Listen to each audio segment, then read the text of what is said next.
मेरे प्यारे व्यूअर्स, तो आज हम बनाने जा रहे हैं स्ट्रॉबेरी का मिल्क शेक। यहाँ पे हमने आधा किलो स्ट्रॉबेरी ली है, 500 ग्राम्स जो है हम मिल्क यूज़ करेंगे।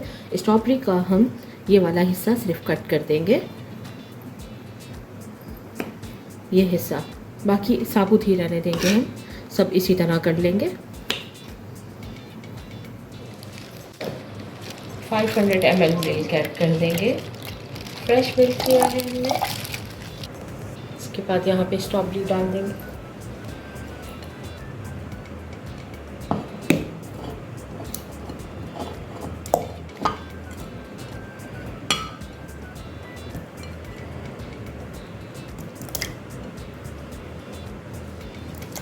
दूध ऐड कर दिया, स्ट्रॉबेरी ऐड कर दिया। इसके बाद मैं यहाँ पे शहद ऐड कर रही हूँ।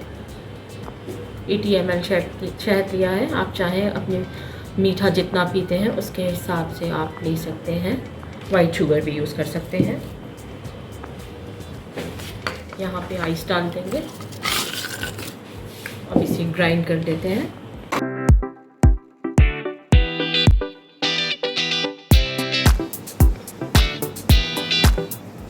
यहाँ पे हमारा क्रीमी टेक्सचर के साथ मिल्क शेक बिल्कुल रेडी है।